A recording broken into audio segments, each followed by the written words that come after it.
Hey everybody, it's Thomas Heath. Welcome to a bonus episode of Ask Thomas Heath, where we give you answers, hopefully, to life and business. I'm really excited about my guest on today's episode. Janet Bates is a woman in construction. As a working mom with 2 children, she is passionate about equity for women.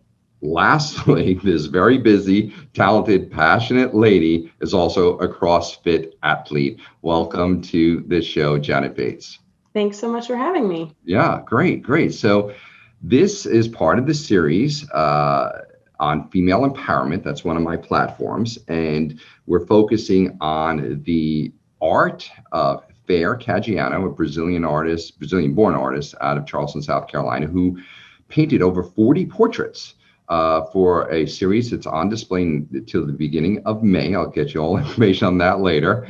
And Janet's part of that. The focus here on this series is like a girl, dare to dream. And I love the dare to dream part. So Janet, okay, let's start out. How did you come to be introduced to Fer? I had done an interview in 2018 with the Charleston Daily and then with the Post and Courier about the Palmetto Chapter of the National Association of Women in Construction, which I was part of starting. I did that interview, and then Fer's public relations person, Robin, she read the interview and said, as you're expanding the types of portraits that you're doing and the types of women you're talking to, what if we called this person? Right. So Robin called me and just, out of the blue was like, do you want your portrait painted? Which is by far the strangest question to get. Especially from someone you don't know. Yeah. And I was talking to Reshma about this. Like if someone said to me, okay, I'm going to paint your portrait, Thomas, I'd be like, it has my hair, do I have a blemish? A weird. Just natural, insecure stuff. Okay. So also I just want to point out NAWIC, because I am a fan, and and women in construction in general, that people may think, oh, she's swinging a sledgehammer. What do you do in construction? I do not swing a sledgehammer, probably to the relief of many people around me. I work in business development. My official title is Client Solutions, and I work for a national contractor, J.E. Dunn Construction. So we're the 14th largest contractor in the country, and things are really busy in Charleston. There's a lot of construction going on. Can a person make a decent career as a woman in construction? Make decent financial gain? Are there possibilities? That's the push that I make. Is we need women in every single type of role possible, because we need women in the C-suite. So if we're only focused on HR, marketing, business development, accounting, then women are only going to be in those roles in the C-suite. I want women in operations. I want women in project management. I want women in pre-construction and estimating. I want women in the field. So women need to be in all roles. If you are in more of an accounting or marketing or business development, HR, we need you. Construction companies need those people too.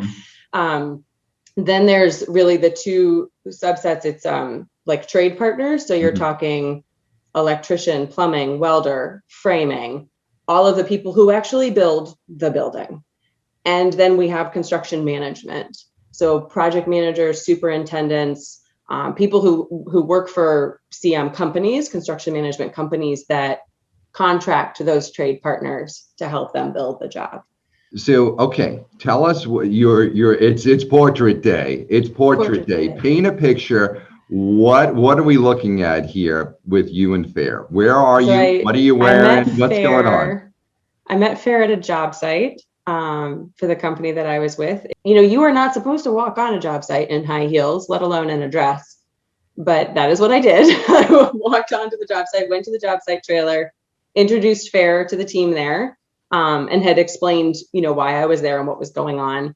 We found a relatively safe area that I could go to, and she had her camera and I had my hard hat. So that dress that I am wearing in the portrait, that is the dress that I was wearing. I still own it. It's in my closet. Now check out her portrait. It looks like her, right? Check this out, folks.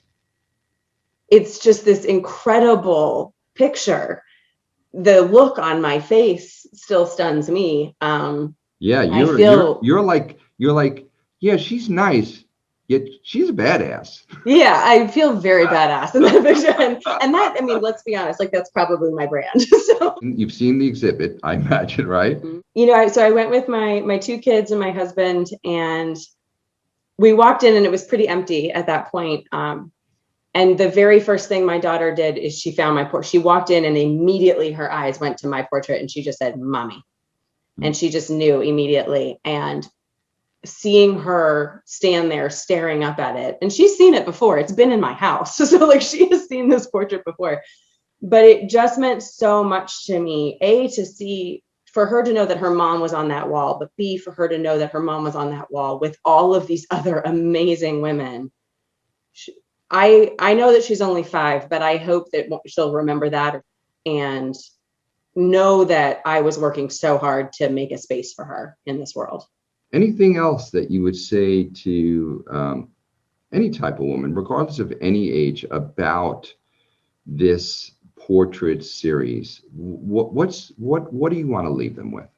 I think, you know, women face obstacles every day. I mean, there are 1000% a lot of obstacles in our way towards getting what we want.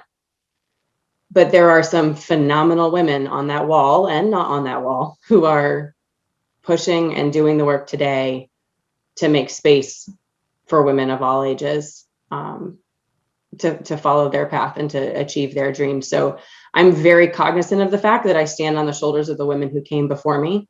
And I expect my daughter and all of the other little girls growing up to stand on my shoulders and the other women who are working today to make space for them. And I expect them to do their job and continue to push as well.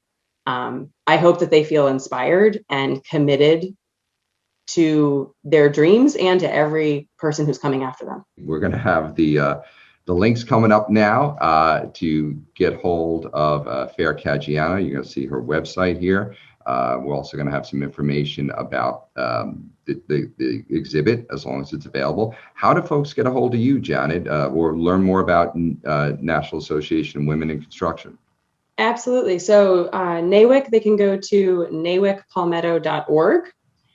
You can find me on Instagram at Janet R. Bates. And those are 2 really good places. You can put in a contact form on our website as well. It goes directly to our board, of which I am on. So we will get your email there too. Keep on inspiring. Keep on wearing that hard hat. We love you. Thank you. Thank you so much. Okay. Bye-bye.